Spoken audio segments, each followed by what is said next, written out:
축복합니다. 행복한 주일입니다. 주의 베푸시는 은혜가 풍성해지시기를 바랍니다. 무엇을 계획하시든지 올해 다 이루어지기를 같이 기도합니다. 영혼 몸 늘 강건하시고 하나님의 베푸시는 은혜 속에 풍성한 가정 이루시고 화목한 가정 이루시고 기도하는 것마다 다 되어지시고 자녀들이 어디를 가나 머리가 될지언정 꼬리가 되지 않기를 주의 이름으로 축복합니다.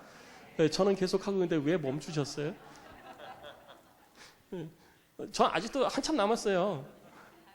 아직도 한참, 왜 자꾸 멈추세요?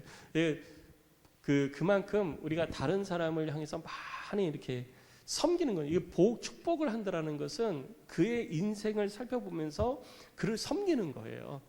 그래서 여러분 축복의 인사가 늘 끊임없이 계속해서 이어지시기를 주의 이름으로 축원합니다. 하나님은 우리가 이 땅에서 정말 행복한 인생을 살기를 원하세요. 하나님께서는 주의 백성이 이 땅에서 삶을 살아갈 때에 어려운 가운데 그리고 눈물 속에서 괴로움 속에서만 살아가기를 원하지 않습니다. 때로는 눈물도 있고 괴로움도 있고 또 어려움도 있을 수 있죠. 그러나 그 가운데에서 우리 하나님은 하나님을 발견하게 하시고 하나님의 능력을 힘입어서 다시 한번 일어서게 되어져서 오직 주님을 예배하고 찬양하는 주의 자녀로 우리를 만들어 가시는 줄 믿으시기 바랍니다. 그러니 포기하지 마십시오. 그리고 근심하지 마십시오. 걱정하지 마십시오. 우리 주님이 우리 가운데 함께 하십니다. 주의 능력을 힘입어 한 해를 살아가는 2022년이 되시기를 주의 이름으로 축원합니다. 우리가 계속 마태복음을 살펴보고 있는데 마태복음은 예수님께서 하나님의 뜻을 좇아 이 땅에 오셔서 하나님의 사람들에게 하나님의 뜻을 따라 어떻게 삶을 살아가야 하는지를 가르쳐 주신 내용으로 기록이 되어져 있습니다. 그러니까 이 땅에 단순히 예수님의 인생에 대해 가지고 예수님이 하신 일 그리고 예수님께서 하시면서 하셨던 사역만을 쭉 나열해서 기록한 것이 마태복음이 아니에요. 말 그대로 복음입니다. 복음이라는 것은 그것을 믿고 따르는 자의 삶에 하나님의 복이 임하고 변화가 나타나는 거거든요. 그러니까 예수 그리스도의 삶을 통해서 우리는 하나님께서 우리를 향하여 주시는 뜻을 알아야지 돼요. 그 뜻을 깨달아야 되는 것입니다. 그리고 내가 그렇게 삶을 살려고 노력하는 모습들이 우리 가운데 있어야 되는 거예요. 그냥 예수님이 어떤 일을 하셨나 공부를 하기 위해서 하나님께서 마태복음을 우리에게 주신 것이 아니라는 것이죠. 마태복음을 읽어가면서 주의 온전하신 뜻을 깨닫고 여러분들의 삶 가운데에 하나님의 능력이 경험되어 주시기를 주의 이름으로 축복합니다. 그 마태복음을 읽으면서 하나님께서는 예수님을 통해서 자기 백성에게 하시고 싶은 말씀을 하신 거예요. 하나님이 꼭 예수님을 통해서만 하셨냐? 그런 건 아니죠. 하나님께서는 하나님의 백성들뿐만 아니라 이 땅의 모든 사람들이 하나님의 뜻 가운데 있기를 원하시는 거예요. 근데 하나님의 뜻 가운데 있기를 원하지만 그 가운데 모델이 없었잖아요. 그래서 이스라엘 백성들, 유대인들을 모델로 선택을 하시고 아브라함의 자손들을 하나님께서 이 땅에 하나님의 백성이 되면 어떠한 역사가 나타나는지 어떠한 일들이 그들의 삶 가운데 드러나는지를 세상 가운데 보여주시기 시작을 하신 거예요. 그러니까 하나님의 백성이니까 하나님의 백성답게 살아야 되잖아요. 그래서 하나님께서 율례와 법도와 규례를 저들에게 주신 것입니다. 하나님의 백성은 이렇게 살아야 된다라고 가르쳐 주신 거죠. 그래서 이스라엘 백성들은 하나님의 말씀을 들었고 그 말씀을 따라 삶을 살아가기 시작했는데 세상 속에서 같이 삶을 살아가다 보니까 자꾸 세상의 모습들이 들어오잖아요. 우리는 하나님을 섬기는데 저들은 바알을 섬겨요. 아세라를 섬겨요. 그러다 보니까 삶을 살아가는 방식과 양식이 차이가 나는 거예요. 보니까 저들은 되게 즐거워 보여요. 나보다 더 좋은 것 같아요. 남의 떡이 커 보인다고 내 떡이 제일 좋은데 자꾸 남의 떡을 쳐다봐요. 그 사람 떡 맛 없어요. 그 사람 떡은 나한테 맛 없어요. 나한테 맛있는 떡은 내 입에 딱 맞는 떡이에요. 내 몸에 맞는 떡이 나한테 좋은 떡이지 다른 사람이 먹는 떡이라고 그래가지고 다 좋은 게 아니에요. 근데 남의 떡이 커 보인다고 자꾸 그것만 바라보고 그 사람들 살아가는 양식을 하나님의 백성된 내 삶에 자꾸 끌어들이니까 내 삶이 온전해지는 것이 아니라 병이 들어버리는 거예요. 하나님이 그것이 안타까워서 하나님의 백성답게 하나님의 뜻을 따라 살면 하나님께서 약속해 주신 복을 주시거든요. 늦은 비와 이른 비로 하나님께서 때에 따라 비를 내리시고, 그리고 추수의 계절이 되어짐에 하나님께서 풍성한 열매를 거두시고, 우리 가운데 풍성한 열매를 거두게 하시고, 우리들의 손에 복을 주사 우리들의 손으로 하는 모든 일들이 복이 되게 하시고, 무엇을 심든지 그대로 거두게 하시고, 그리고 우리가 하는 모든 일에 하나님께서 복과 은혜를 내려주셔서 100배나 거두게 하시는 것이 하나님의 은혜인 것입니다. 근데 그 하나님의 은혜를 바라보는 것이 아니라 자꾸 남의 떡만 바라보고 있는 거예요. 그러니까 하나님께서 안타까우셔서 야, 그렇게 살면 안 돼, 이렇게 살아야 돼 라고 선지자를 보내주신 거예요. 야, 너 가서 내 백성들한테 이것 좀 가르쳐줘라, 이것 좀 다시 얘기해줘라. 내 백성들이 내 말에 도저히 귀를 기울이지 않는다. 그러니까 네가 좀 가서 가르쳐줘라 하고 선지자를 보내요. 근데 사람들이 선지자의 말에도 귀를 기울이지 않아요. 자기 마음에 안 맞는 거죠. 자기 마음에 안 맞으니까 선지자를 오히려 핍박하고 돌을 던지고 죽이려고 그러고 공격하고 이런 일들이 발생을 한 거예요. 그러니까 하나님께서 때로는 너무 화가 나니까 야, 너희들 다 진짜 내가 진멸시켜버린다 이렇게 막 협박도 하고 막 그랬는데도 안 바뀌어요. 그래서 나라를 멸망시켜서 포로로 보내기도 하시고, 그 포로로 보낸 가운데에서도 내가 너희를 포로로 보낸 이유는 있다. 그러니까 내가 너희를 완전히 버린 거 아니니까 걱정하지 말고 근심하지 말고 더 온전한 하나님의 내 백성이 되기 위해서 더 힘써야 된다라는 것을 가르쳐줘도, 아, 하나님이 우리를 버렸다, 하나님이 살아계시면 우리가 이렇게 될 리가 없다, 하나님이 살아계신데 우리가 어떻게 나라가 멸망을 하고 포로로 끌려가냐, 이런 일은 있을 수 없다 그러면서 막 하나님을 원망하는 거예요. 그래서 하나님께서 선지자를 보내서 그들을 위로해 주시고 그들을 때가 되어짐에 회복을 시켜서 복된 나라를 건설하게 하셨습니다. 그런데도 안 바뀌는 거예요. 참 요즘 누구 말 따라 정말 오지게 말을 안 들어요. 세상에 말을 안 들어도 어떻게 이렇게 말을 안 들을 수가 있어요? 그러니까 하나님 너무 답답해서 300년 동안 아예 말씀을 안 해버렸어요. 우리도 그래서 자식이 하도 말을 안 들으면 어떻게 해요? 아예 말을 안 해버리잖아요. 그래, 어디 그냥 네 맘대로 해봐 그러고 말을 딱 끊어버리잖아요. 그러면 누가 제일 속 터져요? 결국 말 안 하는 부모가 제일 속 터지는 거예요. 그래서 누가 먼저 말해요? 부모가 먼저 말하는 거예요. 그러니까 하나님이 우리의 부모가 되시는데 막 그 답답함이 막 하나님을 너무 스스로를 안타깝게 하시는 거예요. 우리를 바라보시면서 하나님이 너무 안타까우신 거예요. 저렇게 살면 안 되는데, 저렇게 살면 안 되는데 내 말에 귀를 기울이지 않는다. 안 되겠다. 내가 가서 가르쳐줘야 되겠다. 그래서 인카네이션, 예수님을 보내서 하나님께서 인간의 모습을 입으시고 이 땅에 예수님으로 오신 것입니다. 그래서 예수님께서 이 땅에 오셔서 복음을 선포해 주시기 시작을 했고 하나님의 뜻을 가르쳐 주시기 시작을 하신 거예요. 하나님의 뜻을 따라 가르쳐 주신 거예요. 하나님의 뜻을 따라 예수님께서 쭉 말씀을 가르치셨어요.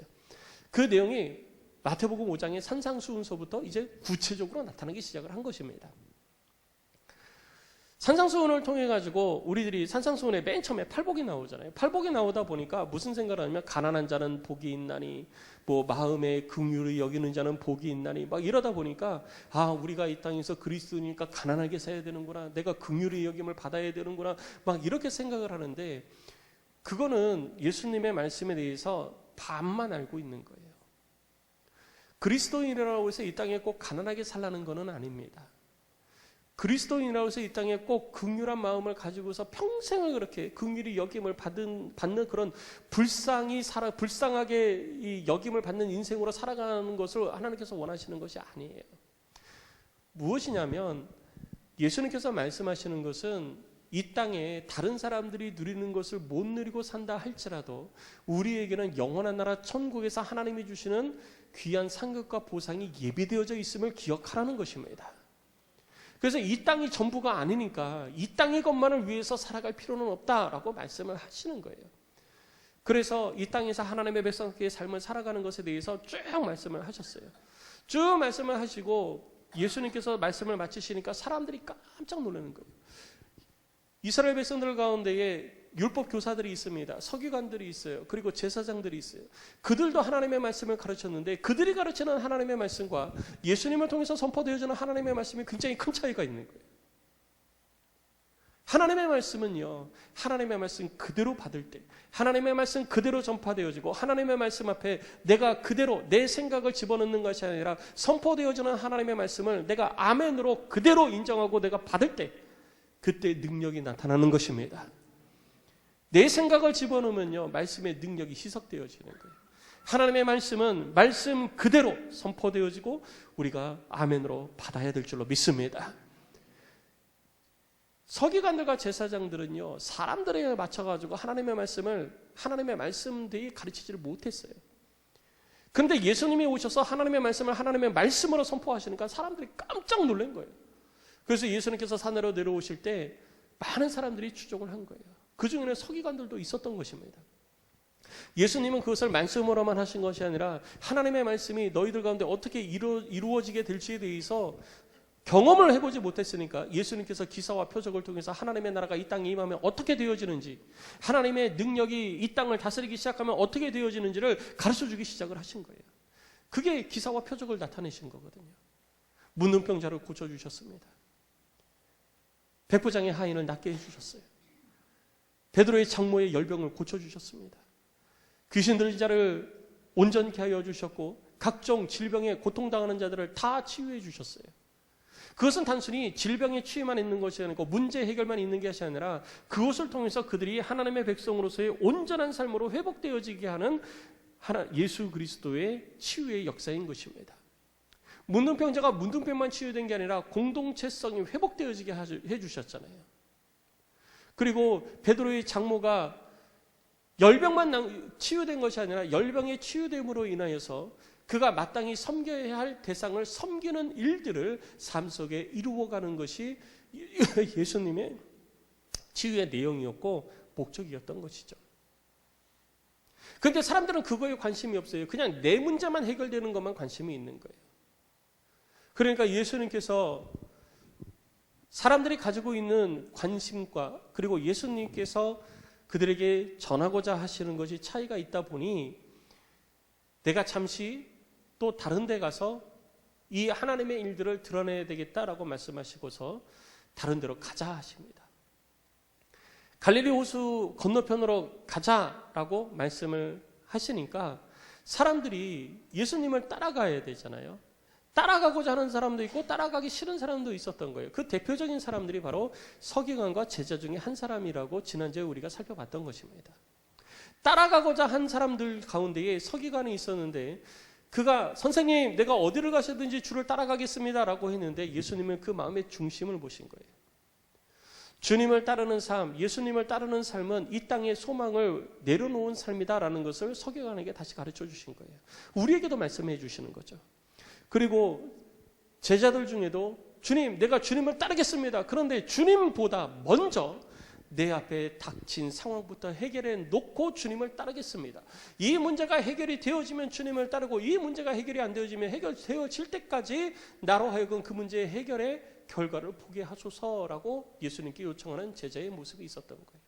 그때 예수님은 그것이 옳지 않다. 무엇을 하든지 그것을 다 뒤로 하고 주를 따름이 우선되어져야 된다라고 가르쳐 주신 거예요. 그리고 나서 오늘 본문에 기록되어진 것처럼 예수님께서 배에 오르시게 되어집니다. 이제 진짜 건너가시는 거예요. 예수님께서 배에 오르셔서 건너가시는데 이 배에 오르실 때 제자들이 함께 탔어요. 몇 명의 제자들이 탔느냐? 그건 몰라요. 12명이 다 탔는지 아니면 절반만 탔는지 그거는 뭐 명확하게 기록하고 있지는 않습니다. 그리고 12명 이상이 탔을지도 몰라요. 근데 오늘 본문을 통해서 우리들이 알 수 있는 것만 보면은 어쨌든 예수님께서 배에 오르셨고 제자들이 예수님을 모시고 항해를 하기 시작을 했습니다. 근데 우리가 이 본문을 이해하기를 위해서는 그 지리적 배경을 먼저 좀 살펴볼 필요가 있어요. 그 갈릴리 호수, 우리가 바다라고 24절에 보면 바다에라고 표현이 되어져 있는데 이 바다는 갈릴리 호수 혹은 갈릴리 바다라고 이야기를 하는 것입니다. 이 갈릴리 바다는 이스라엘 북쪽에 위치해 있는데 약간 마른 목골로 생겼지만 마른 목골의 밑에가 이렇게 밑으로 쭉 잡아 당긴 것 같은, 당긴 것 같은 그런 마른 목골이에요. 그렇게 생겼는데 이것을 왜 바다라고 부르냐 하면 이 남북의 길이가 약 한 20km 정도 되어집니다. 위에서부터 아래까지. 그리고 강이 아니라 그냥 호수예요. 호수. 강이면 20km 충분히 되죠. 근데 호수예요. 그리고 그 양옆에 폭이 약 11km 정도 되어지는 거예요. 그러니까 20km 그러면은 여러분 감이 잘 안 오시죠? 20km 그러면은 여러분 고개를 들어서 눈을 들어서 바라보면 저 부천 넘어서가 바라 보이시나요? 안 보이시죠? 그게 갈릴리 호수의 남북의 길이에요. 20km면 여기서 부천보다 더 가야지 되는 거예요. 더. 그게 남북의 길이에요. 그리고 동서가 11km입니다. 11km니까 여기서 부천보다 아마 제 생각에 부천 좀 더 가야 되지 않을까 싶기는 한데 부천 정도 되겠죠. 김포 지나서 김포 정도 되면은 뭐 될 것 같아요. 그러니까 상당히 먼 거리예요. 눈으로 이렇게 들어서 볼 수 있는 그 정도 거리가 아닙니다. 그러니까 바다라고 표현을 하고 있는 거예요. 그 다음에 또 하나 특징이 뭐냐면 호수에는 풍랑이 없습니다. 파도가 안 쳐요. 근데 갈릴리 호수에는 파도가 쳐요. 왜 파도가 치냐 하면 갈릴리 호수의 서쪽에는 지중해가 있고 지중해에서 한참 육지로 들어와서 이제 호수가 있고 갈릴리 호수의 동쪽에는 산이 있어요. 언덕이 이렇게 올라가 있고 갈릴리 호수 근처에는 습지가 막 이렇게 있습니다. 그래서 바람이 불면 해풍이 불죠. 바다에서 육지 쪽으로 바람이 불면 이 그 센 바람이 불면은 갈릴리 호수 이 풍랑을 이렇게 휘젓고 올라가는 거예요. 거기다가 뭐가냐면 갈릴리 호수는 이 해수면보다 그러니까 지중해의 해수면보다 약 183m가 밑으로 내려가 있어요. 그러니까 짧게 보면은 별로 티가 안 나지만 전체적인 지리적인 상황을 보면은 바람이 이렇게 불어오다가 갈릴리 호수쯤 오면은 바람이 밑으로 쑥 들어가는 거예요. 해수면을 따라서 바람이 쑥 내려갔다가 다시 산줄기를 타고 바람이 위로 휘몰아치는 겁니다. 그러니까 바람이 그렇게 부니까 소용돌이가 많이 일어나고 여러분 우리가 계곡 같은 데도 보면 바람이 불면은 막 소용돌이 일어나고 물살이 바람이 굉장히 세기가 빨라지잖아요. 그런 일들이 갈릴리 호수 가운데 있었던 거예요. 항상 그런 거는 아닌데 바람이 세게 부는 그런 시기가 되어지면은 그런 일들이 발생을 했던 것입니다. 그래서 갈릴리 호수를 호수라고도 그러고 바다라고도 표현을 했던 것입니다. 근데 어찌됐든 이제 예수님께서 제자들과 함께 이제 그 호수에 올라가신 거예요. 그런데 그 호수에 올라가신 그 배를 누가 조종했을까요? 제자들이 조종했겠죠. 제자들 중에 배를 잘 조종하는 사람이 있었을까요? 네, 있었습니다. 누굴까요? 베드로와 야고보 그리고 요한과 안드레. 이들은 평생을 갈릴리 호수에서 어부로 살았어요. 그러니까 배를 조종하고 바다 물을 읽고 바람을 읽고 하는 데는 아주 정말 도 같은 사람들이에요. 근데 이 사람들이 예수님께서 가자 그러니까 간 거예요. 근데 이 사람들이 볼 때 이 정도 바람이면은 풍랑이 일겠는데 예수님 풍랑일 것 같습니다. 우리 오후에 가시죠? 아니면 내일 가시죠? 지금은 때가 아닌 것 같습니다. 이런 얘기를 하지 않았겠어요? 바다에서 평생을 산 사람인데 그 갈릴리 호수에서 평생을 산 사람들인데 그런데 예수님이 가자고 하셨을 때 제자들은 어느 누구도 그런 얘기 없이 같이 함께 배를 타고 지나가기 시작을 했습니다. 그 말은 뭐냐면 그때가 이런 강한 풍랑이 불만한 때는 아니었던 거예요. 어떻게 보면 안전한 그런 때에 배를 띄웠던 것입니다. 배를 딱 띄우자마자 예수님께서 잠이 드셨어요. 그냥 띄우자마자 바로 잠이 드셨는데 그 예수님은 주무시고 제자들은 배를 타고 계속 항해를 합니다. 항해를 하는데 갑자기 풍랑이 일기 시작을 했던 거예요. 24절 말씀을 보니 바다에 큰 놀이 일어나서 배가 물결에 덮이게 되었다. 그 말은 배가 물속으로 가라앉게 되어졌다라는 거예요. 물속으로 가라앉게 되어졌는데 그때도 예수님께서는 뭐 하셨어요? 네, 주무셨어요. 예수님께서 어떻게 배가 물속에 가라앉을 정도가 됐는데 주무셨겠느냐? 그건 말이 안 되지 않느냐? 이렇게 할 수도 있지만 이게 저는요. 이게 말이 된다고 봐요. 왜냐하면 저도 그런 적이 있거든요. 이렇게 사역을 하다 보면 뭐 언제 잠들었는지도 모르게 잠을 잘 때가 있어요. 그냥 정말 말 그대로 머리만 대면 자요. 여러분 그런 분들도 계시죠? 그냥 머리만 대면 자요. 머리만 대면 잤다가 4시 10분이면 딱 일어나요. 그러니까 뭐 12시가 됐든 12시 반이 됐든 1시가 됐든 아니면 뭐 9시가 됐든 머리만 대면 잤다가 4시 10분이면 딱 일어나는 거예요. 그냥 뭐 누가 깨워도 들락달락해도 몰라요. 한 번은 저희 집에 지금 사는 집에 물난리가 한 번 난 적이 있었어요. 저는 자고 있고 아내도 옆에서 자고 있고 저는 뭐 그렇게 세상 모르게 자고 있었어요. 근데 아내가 저를 막 깨우는 거예요. 큰일 났다고 빨리 일어나라고. 그래서 일어나 봤어요. 그랬더니 그때도 몇 년 전 겨울이에요. 윗집에 사시는 분이 방을 하나 안 쓴다고 보일러를 잠가 놓은 거예요. 안 킨 거죠. 아낀다고. 그랬더니 보일러가 너무 추워가지고 그 배관이 얼어서 터진 거예요. 그래서 그 물이 저희 집으로 다 쏟아진 거예요. 거실에 이 방문 턱이 있잖아요. 그 턱을 넘을랑 말랑 물이 찼어요. 이미 거실과 부엌에 물이 찼고 거기에서 우리 집 강아지는 그 물속에 못 빠지니까 소파 위에 올라가가지고 물은 계속 떨어지니까 막 짖고 있는 거예요. 그래가지고 우리 집 강아지가 구했다고 이제 저희가 그러는데, 그러니까 하도 시끄럽게 새벽에 시끄럽게 하니까 아내가 일어나가지고 나가 본 거죠. 저는 뭐 세상 모르고 잔 거예요. 개가 막 짖으니까, 강아지가 짖으니까 나가 본 거예요. 나갔더니 막 철퍽철퍽거리고 막 물난리가 난 거예요. 막 천장이 막 이렇게 물이 차가지고 이렇게 그냥 그 배가 나오고 막 난리가 난 거예요. 저도 일어났더니 그걸 그제서야 본 거죠. 그래가지고 그때서부터 이제 물을 퍼내고 막, 그래서 천장에 배 나온 거 뚫는다고 푹 찔렀는데 제 머리로 그게 떨어져가지고 다 젖어버리고, 그나마 다행인 거는 온수관이 터져가지고 그 추운 겨울날 영하 10도 이하로 떨어졌는데 그 냉수로 그렇게 샤워하지 않은 게 정말 다행이었어요. 온수 파이프가 터져가지고. 저는 세상 모르고 잔 거예요. 세상 모르고. 뭐 무슨 일이 있든지 말든지 저는 그냥 뭐 누가 딱 되면은 그냥 자요.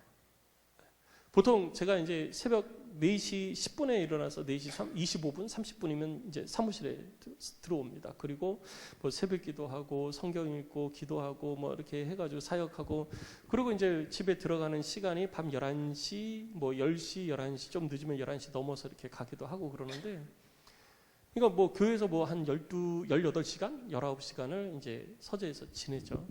근데 그게 이제 뭐 계속 지내는 건 아니고 신방도 왔다 갔다 하고 이제 교회 서재를 중심으로 해가지고 제가 이제 사역을 계속 이루어 가는 거예요.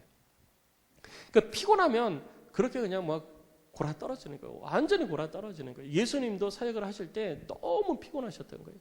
근데 여러분 사역을 하면서 제일 저도 경험을 하지만 피곤한 게 뭐냐면, 여기도 그런 경험 하신 분들이 있을 거예요. 영적인 일을 하는 것이 가장 피곤해요. 그러니까 뭐가 피냐면요, 육신이 피곤하다라는 거예요. 육신이. 그러니까 육신의 옷을 입고 영적인 일을 하려고 그러다 보니 육신이 피곤한 거예요. 영은 맑아져요. 영적인 일을 계속하면요, 영은 맑아져요. 그래서 더 기도에 몰입하면 더 기도하게 되고요. 그리고 성경을 읽기 시작하면 더 성경을 읽기 시작을 하게 되어지는 거예요. 근데 한참 성경을 읽다 보면은 육신이 피곤해지니까 눈이 침침해지는 거예요. 나는 성경 읽는데 힘들지는 않은데 눈이 침침해서 성경이 안 보이는 거예요. 그러니까 육신이 그렇게 영적인 것을 따라오지 못하는 거예요. 네, 육신이. 그래서 예수님도 영적인 사역을 열심히 하셨잖아요. 그러니까 사역은 그렇게 해야 돼요. 예수님께서 하신 것처럼 그렇게 열심히 사역해야 되는 거예요. 그리고 배에 오르셨는데 너무 피곤하시니까 주무신 거죠. 세상 모르고 정말 잠이 드셨어요. 그런데 제자들이 풍랑이 몰아치고 오는데 배가 침몰할 것 같은 거예요. 그래서 예수님을 깨웁니다. 오늘 25절 말씀을 보니 주여 구원하소서 우리가 죽겠나이다 하고 예수님을 깨우기 시작했습니다. 어느 정도까지 제자들이 힘을 써본 거예요? 죽을 때까지. 지금 죽을 때까지 힘을 써봤는데 안 되는 거예요. 자기들 힘으로. 그러니까 그제서야 예수님을 찾는 겁니다. 그런데 예수님을 찾는데 예수님께서 이제 잠에서 깨셨어요. 그리고 나서 예수님이 잠에서 깨셨으면, 저는 여러분 성경을 읽으실 때 그 상황을 한번 생각해 보세요. 예수님께서 뭐라고 하셔야 돼요? 여러분 같으면 누가 자고 있는데 그 옆에 사람이 빨리 일어나세요. 배가 침몰할 것 같아요. 그럼 일어나서 어떻게 하시겠어요? 왜 그래? 뭐가 문제야? 막 이러지 않으시겠어요? 그리고 나보다 연약한 사람이 그랬으면 괜찮아. 침몰 안 해. 괜찮아. 내가 침몰 안 하게 해줄게. 그리고 그들을 위로해 주지 않겠어요? 그런 말씀을 하셔야지 되는 거예요. 어떻게 보면 예수님께서 그렇게 말씀하셔야 되는 거예요. 힘들지, 어렵지, 괜찮아, 내가 해줄게. 이렇게 하셔야 되는 거거든요. 근데 예수님께서 그렇게 안 하셔요. 지난주에도 우리가 살펴봤듯이 서기관과 제자가 와서 예수님께 말씀하셨을 때 예수님은 동문서답하셨잖아요. 근데 오늘 본문에 와서도 예수님 우리 죽을 것 같아요. 죽겠습니다. 제발 좀 살려주세요. 그랬더니 예수님께서 하시는 말씀이 뭐냐면요. 우리 25절에 예수님이 이렇게 말씀하십니다. 같이 읽어볼까요? 시작. 예수께서 이르시되 어찌하여 무서워하느냐 믿음이 작은 자들아 하시고 곧 일어나서 바람과 바다를 꾸짖으시니 아주 잔잔하게 되거늘. 자, 예수님께서 일어나셔서 제자들을 위로하고 무슨 일인지 상황 파고 이렇게 해야 되는 게 어떻게 보면은 우리들이 이해할 수 있는 부분인데 예수님은 일어나셔서 하신 것이 제자들을 책망하신 거예요. 예수님께서 일어나셔서 하신 것은 제자들을 책망하셨어요. 야, 왜 무서워하고 있느냐? 왜 무서워하고 있어? 이 믿음이 작은 자들아. 이게 책망받을 일이에요. 지금 배가 침몰해 가려고 그러는데 여러분 같으면 무서워하겠습니까? 안 하겠습니까? 당연히 무서워하죠. 제가 그 1차 선교 사역 때 남아공에 사역을 하는데 남아공에서 배를 타고 또 한 군데를 가야 됐어요. 배를 타고 가는데 사람들이 수십 명이 있어요. 수십 명이 앉아 있는데 옆에 창문이 있잖아요. 파다가 얼마나 치는지 말도 못해요. 근데 배가 이렇게 옆에를 보면요. 바다가 보여요. 파도가 치는 게. 그러다가 갑자기 배가 파도 속으로 쑥 들어가요. 옆에가 바다 물밖에 안 보여요. 쑥 들어갔다가 다시 배가 위로 확 솟구치면서 또 바다 위가 보였다가 떨어지면서 또 바닷물이 보여요. 이게 한 1시간 동안 계속 그러는 거예요. 마음이 어땠을까요? 두려움이 오는 거예요. 그리고 언제 남태평양 나라를 갔는데 한 100여 명이 배를 탔어요. 근데 풍랑도 그렇게 세지를 않았어요. 근데 어떤 덩치가 한 150kg 되는 그 씨름 선수보다 더 큰 이런 아저씨가 탔는데 배가 이렇게 가는데 이게 출렁출렁했어요. 그랬더니 갑자기 사람들을 밀치고 막 그러는 거예요. 그러더니 소리 지르면서 그러면서 구명조끼를 막 찾는 거예요. 아니 덩치가 산만한 사람이 일어나가지고 사람들을 막 밀치고 그 사람들 앉아있던 의자 밑에 구명조끼가 있었는데 구명조끼를 찾아가지고 막 하는 거예요. 근데 자기 몸에 맞는 구명조끼를 못 찾는 거예요. 그러니까 저는 깜짝 놀랐어요. 막 울부짖는 거예요. 울부짖는 거예요. 막 나 살려달라고 막. 저는 깜짝 놀랐어요. 근데 파도가 그렇게 세게 친 것도 아니에요. 막 거기서 자기 몸에 맞는 구명조끼가 없다고 막 울부짖고 막 엉엉 울고 나는 이제 죽었다고 그러고 우리는 이해가 안 되죠. 근데 그렇게 두려웠던 거예요. 그렇게 두려웠던 거예요. 그 두려움에 휩싸여 있는 거예요. 근데 예수님께서 일어나셔서 뭐라고 그러시냐? 왜 두려워하냐? 믿음이 작은 자들아. 그 말은 뭐냐면 믿음이 없기 때문에 두려워한다라는 거예요. 믿음이 있으면 두려워하지 않아요. 그런데 믿음이 없으니까 두려워하는 거예요. 여러분 우리가 두려움이라는 단어가 있는데 이 두려움이라는 단어 성경에서 보면 이 두려움이라는 단어는 믿음이 적음에 대한 반대급부로서 나타나는 현상을 두려움이라고 이야기를 하고 있습니다. 그러니까 예수님께서 말씀하시는 건 뭐냐면 너희들이 믿음이 있으면 두렵지 않은데 믿음이 없으니까 두려운 거다. 그러니까 왜 믿음이 적은 자들아 왜 두려워하느냐라고 말씀을 하고 계신 거예요. 그럼 뭘 믿어야 될까요? 뭘 믿어야 되죠? 예수님께서 일어나셔서 하시는 것이 무엇이냐? 여러분 그 다음에 예수님께서 뭐 하셨습니까? 일어나서 바람과 바다를 꾸짖으시니 아주 잔잔하게 되었더라. 할렐루야. 예수님께서 하신 것은요, 바람과 바다를 꾸짖으시는 거예요.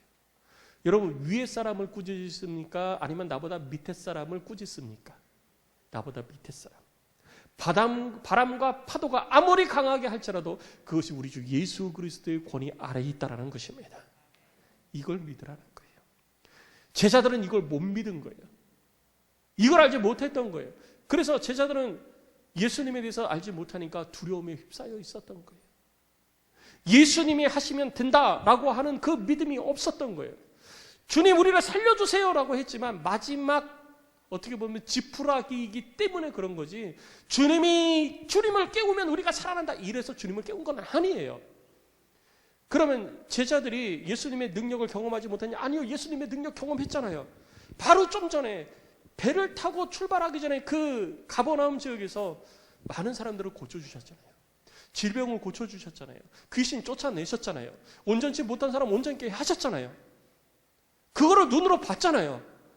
그런데 배를 타고 자기 인생에, 자기 삶에 큰 어려움이 딱 돌아오니까 그 어려움을 이겨내려고 내가 있는 힘을 다해도 안 되니까 마지막 지푸라기도 잡는 심정으로 예수님 살려주세요 막 그랬는데, 예수님은 그들을 책망하시는 거죠. 그리고 예수님께서 바다야 바람아 잔잔하라 명령하신 거예요. 그랬더니 바다와 파도가 그 명령에 순종한 것입니다. 그때 이 제자들이 말하는 거예요. 27절입니다. 그 사람들이 놀랍게 여겨 이르되 이가 어떠한 사람이기에 바람과 바다도 순종하는가. 그 말은 예수님이 누구신지 알았다는 거예요? 몰랐다는 거예요? 아직도 모르고 있는 거예요. 예수님이 누구신지 아직도 모르고, 예수님께서 능력을 행하실 때 예수님께서 이런 능력도 가지고 계시네? 저분이 이렇게 병도 고치시는구나. 저분이 이렇게 귀신도 물리치시는구나. 저분이 이렇게 문두병도 낫게 하시는구나. 열병도 낫게 하시는구나. 이런 생각을 했지, 예수님이 이 땅에 모든 권세를 가지고 계신 하나님의 아들 되심을 몰랐던 것입니다. 우리 주 예수 그리스도의 권세와 권위를 믿는 믿음이 있는 자는 두려워하지 않는 것입니다. 왜? 우리 주님이 임마누엘 되셔서 우리와 함께 하시기 때문인 것입니다. 우리 주님, 그 능력이 무한하신 주님, 이 땅을 창조하시고 그 말 한마디로 이 땅의 모든 것들을 주님의 권세 아래 두시고 명령대로 순종케 하시는 하나님의 능력, 예수 그리스도의 능력을 내가 온전히 믿지 못하니까 임마누엘 되시는 주님이 나와 함께 하셔도 두려워하는 거예요. 그래서 예수 그리스도를 쫓아가는 제자된 삶을 살아가는 자들에게 주님께서 원하시는 것은 무엇이냐? 두려워하지 말라는 것입니다. 우리 예수님께서 요한복음 14장 1절을 보면 너희는 마음에 근심하지 말라. 하나님을 믿으니 또 나를 믿어라 라고 말씀을 하셨습니다. 우리 주님의 권능은 이 땅의 그 어떤 것과도 비교할 수 없는 것입니다. 우리가 무엇을 상상하든지 그 이상의 권세와 권능을 가지고 계신 분이 우리 주님이신 줄 믿습니다. 그래서 우리 주님을 믿으라는 거예요. 믿음을 가지라는 것입니다. 어찌 보면 우리가 믿음을 갖기 전에 그러한 일이 발생하지 않으면 아무 문제가 없을 것처럼 보일 수도 있어요. 풍랑이 안 일었으면, 만약에 풍랑이 일지 않았으면, 큰 파도가 치지 않았으면 아무 문제가 없었을 것인데 왜 풍랑이 치게 하는가? 주님이 우리를 사랑하신다면 왜 우리들의 인생에 문제가 발생하는가? 여러분, 그 생각할 수 있지 않습니까? 제자들이 지금 왜 바다를 건너가고 있습니까? 바다 건너가서 내가 돈을 많이 벌어가지고 거기서 내가 잘 살아야 되겠다 이런 꿈이 있었나요? 내가 바다 건너가서 그 사람들을 내가 내 발 아래 두고 내 지식을 가지고 내 지혜를 가지고 그 사람을 가르쳐야 되겠다. 그 사람한테 내가 존경받는 사람들이 돼야 되겠다. 그렇게 해서 바다를 건너가고 있습니까? 왜 건너갔어요? 우리 주님이 가자고 했기 때문에 순종한 거잖아요. 우리 주님이 가자고 해서 간 거예요. 내가 무엇인가를 이루고 싶었던 것이 아니라 우리 주님의 말씀에 순종한 거예요. 그러면 잘 돼야 되잖아요. 그럼 파도 치지 말아야 되잖아요. 문제 없어야 되잖아요. 근데 왜 파도 치죠? 왜 문제가 발생하죠? 그것은 하나님께서 우리들의 믿음을 보기를 원하시기 때문이에요. 우리가 이 땅에서 인생을 살면서 우리 주 예수 그리스도를 믿는 믿음으로 말미암아 구원받은 하나님의 백성이 되었으면 병 걸리지 말아야 되잖아요. 사업 망하지 말아야 되잖아요. 아무리 코로나 상황이라도 하나님이 우리를 지켜주시고 보호해 주시니까 나는 잘 돼야 되잖아요. 나는 교회를 다니고 하나님을 섬기고 있는데 다른 사람들은 다 망해도 나는 안 망해야 되잖아요. 병도 걸리지 말아야 되잖아요. 문제도 생기지 말아야 되잖아요. 우리 가정에 늘 언제나 화목하고 우리 가정에 다툼이 없어야 되잖아요. 그런데 그렇습니까? 내가 주님을 따른다고 해서 우리들의 삶 가운데 문제가 안 생기는 게 아니에요. 질병도 생깁니다. 사업도 망해요. 길이 여러 가지로 막힐 때도 있어요. 자식이 말을 안 들을 때도 있습니다. 부부간에 문제가 생길 때도 있어요. 중요한 건 뭐냐면 우리 주님은 그것을 통해서 우리들의 믿음을 보기를 원하신다는 것입니다. 그것을 통해서 우리 주님은 우리가 더 온전한 하나님의 백성으로 연단의 과정을 통해서 자라가기를 원하시는 거예요. 그래서 우리도 학생 때 여러분 공부해 보셔서 아시겠지만 아니 그냥 공부만 열심히 하면 되지 왜 시험을 봐? 그런 생각 안 해보셨어요?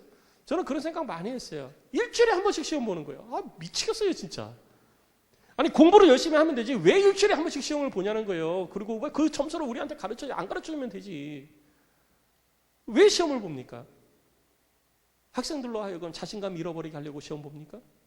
학생들로 하여금 정말 시험에 들게 하려고 시험 봅니까? 아니에요. 시험을 통해서 내 수준이 얼마인지 가늠하고 내가 부족한 것을 깨달아서 더 열심히 노력하라고 목적한 바를 달성하게 하기 위하여서 시험을 보는 거예요. 근데 막상 시험 보는 사람은 그 의미를 모르죠. 시험 안 봤으면 좋겠는 거예요. 근데 시험 안 보면 누가 손해냐? 내가 손해인 거예요.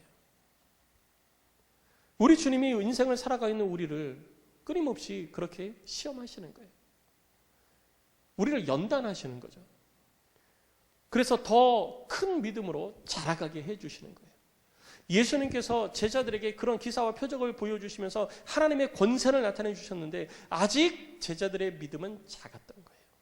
예수님이 생각한 것만큼 예수님께서 기대하신 것만큼 제자들의 믿음이 성숙하지 못했던 거예요. 그래서 예수님께서 제자들을 책망하셨던 것입니다. 야, 이 정도 했으면 니네들의 믿음이 자라갔어야지. 아직도 믿음이 안 자랐냐? 믿음이 작은 자들아. 우리 주 예수 그리스도의 능력을 믿고 그 권세를 믿는 믿음이 있는 사람은요, 그분이 나와 함께 계시니 이 위기 가운데에서, 이 어려운 가운데에서 우리 주님이 나를 온전케 하시리라 라고 하는 믿음이 있는 것입니다. 성도 여러분, 이 믿음 소유하시기를 주의 이름으로 축복합니다. 내가 하나님께서 일으키시는 기사와 표적을 본다고 해서 믿음이 생기는 게 아니에요. 그것은 우리들 가운데 믿음을 갖게 하는 하나의 이 소스, 하나의 이렇게 근거가 될 뿐이에요. 이스라엘 백성들이 출애굽을 하면서 얼마나 많은 기사와 표적을 봤습니까? 그래서 하나님을 온전히 믿었습니까? 상황과 환경이 딱 맞닥뜨리니까 내 생각부터 하잖아요. 나부터 생각하잖아요. 아, 내 힘으로는 이거 안 될 것 같은데, 나는 힘든데, 나는 어려운데, 하나님이 나와 함께 하시는데 나와 함께 하시는 하나님의 능력을 못 보는 거예요. 나와 함께 하시는 하나님의 능력은 못 보고 지금 내가 처해 있는 그 환경과 그 상황에만 집중을 해버린 거예요. 그러다 보니까 결국 그 앞에서 하나님께서 우리에게 약속하여 주신 복과 은혜를 누리지 못하고 저들은 그 앞에서 무너져 내렸던 것입니다. 우리도 인생을 살아가면서요, 하나님께서 일으키시는 놀라운 일들을 우리가 경험합니다. 성령의 은사도 경험해요. 많은 것들을 경험합니다. 그런데 인생의 정말 위기, 오늘 제자들이 부딪혔던 그렇게 생명의 위협이 되어질 만한 그런 위기가 딱 부딪혔을 때 우리는 여전히 우리들 가운데 임마누엘 되시는 주님이 함께 하고 계시는데 주님의 능력을 바라보십니까? 아니면 나의 능력을 바라보고 있습니까? 나의 능력을 바라보고 있으면 이거 내 능력으로 안 되는데, 힘든데, 이거 어려운데, 어떡하지? 괴로운데, 어떡하지? 나 이제 망했네, 나 이제 죽었네, 나 이제 끝났네. 왜 끝납니까? 왜 망합니까? 왜 안 됩니까? 이 땅에 그 어떤 것보다 크신 주님의 능력이 나와 함께 하시는데, 그 주님의 능력이 나와 함께 하시니 그 모든 상황 가운데서 주께서 길을 열어주시되 그 길을 걸어가는 자마다 하나님께서 온전케 하여 주실 줄 믿습니다. 믿으십시오. 나의 능력이 되시는 주님을 믿으십시오. 예수님께서 너희는 마음에 근심하지 말라, 하나님을 믿으니 또 나를 믿으라 라고 말씀하신 것처럼 주님을 믿으십시오. 주님의 권세와 능력을 믿으십시오. 주의 능치 못함을 믿으십시오. 주의 능력을 바라본다고 해서 예수님이 저런 것도 하시네? 이런 일도 일어나는구나. 그게 믿음이 아니에요. 상황 가운데, 환경 가운데 내가 그 환경에 휩쓸리지 않고 우리 주님이 이 일을 이루신다라고 생각하고 두려움을 떨쳐내는 겁니다. 믿음이 있는 자는 두려움이 떠나가는 것입니다. 믿음이 있는 자는요, 걸음을 옮겨가는 거예요. 하나님이 나를 붙으신다, 떨어지지 않는다, 결코 떨어지지 않는다 라고 하면요, 담대히 뛰어가는 거예요. 근데 저는 믿음이 없는 것 같아요. 갑자기 목사님이 무슨 말씀을 하시나 그럴 수 있는데, 제가 그 기사를 하나 봤어요. 제 아내가 더 믿음이 커요. 그게 뭐냐면 강원도에 산에 다리를 하나 만들었대요. 길이가 200m, 400m인가? 높이가 200m, 길이가 400m. 중요한 거는 다리가 유리로 돼 있어. 올라가면 밑에가 다 보인대요. 난 믿음이 없어서 거의 못 건너가. 못 건너. 믿음이 없어서 못 건너가. 제 아내는 거기서 아마 뛰어다닐 거예요. 믿음이 있어서. 무슨 믿음이냐? 이 다리 절대로 안 무너진다는 믿음. 그러니까 두려움이 없는 거죠. 근데 저는 눈으로 보는 거에 자꾸 두려워요. 그게 두려워. 그래서 못 건너가요. 누가 그러더라고요. 그거 지나가려면 돈 얼마씩 내야 된다고. 아니, 돈 내고 왜 거길 지나가? 돈까지 내면서 왜 거길 지나가? 안 지나가면 되지.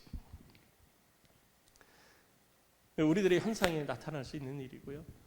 정말 우리들의 인생길 가운데에 주님을 위해서 삶을 살아가고 주께서 우리 가운데 보여주시는 일이라서 내가 순종을 했는데, 순종을 하면 다 잘 돼야 된다고 생각하고, 순종을 하면 다 은혜가 되어지고 막 문제가 없을 것 같고 시험이 없을 것 같고 막 그런 생각을 합니다. 그런데요, 문제도 있고요, 시험도 있고요, 병도 들고요, 정말 망하기도 하고요. 아, 이제 끝이구나라고 생각하는데 그거보다 더 그게 끝이 아니었던 그런 경험도 하게 되는 거예요. 그런데 그 속에서 우리 주님이 우리에게 하시는 말씀은 뭐냐면,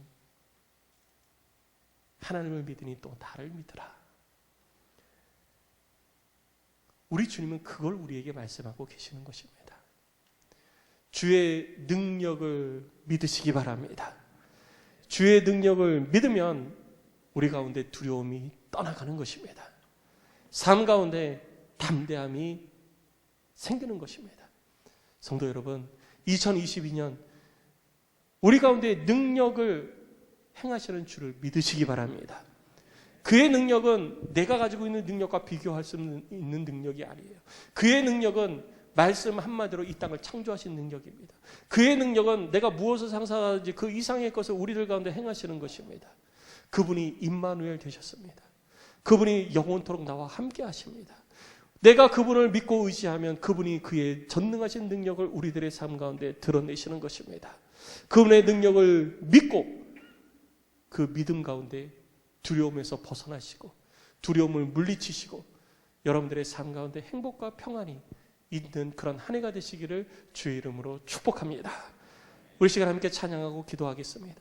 이 시간 함께 찬양하고 기도할 때 우리 두 가지 기도 제목 우리 가지고 함께 기도합니다. 먼저는 하나님, 내 삶의 환경과 상황 가운데 내가 시선을 고정함으로 인해서 나를 구원하실 주님의 능력을 바라보지 못했던 나를 용서하여 주시옵소서. 내게 왜 이런 문제가 발생하지? 이런 문제 내가 원한 게 아닌데. 그러면서 이제 난 큰일 났네, 어쩔 수 없네, 힘드네, 어렵네, 안 되네, 나는 이거밖에 안 되네, 나는 끝났네, 내가 살아서 뭐 하나, 죽어야지. 그런 마음을 가지고 있었던 것, 하나님 나를 용서하시고 주의 능력을 바라보게 하여 주시옵소서. 그럼 기도하십시다. 그리고 두 번째, 우리가 기도할 때 이 땅에 그 어떤 것도 주님의 큰 권세보다 큰 것은 없습니다. 우리 주님을 믿는 믿음이 내게 더하여지게 하여 주시옵소서. 믿음으로 행하여서 주의 능력을 경험하는 삶을 살아가게 하여 주시옵소서. 우리 제목을 가지고 우리 함께 찬양하고 기도하겠습니다.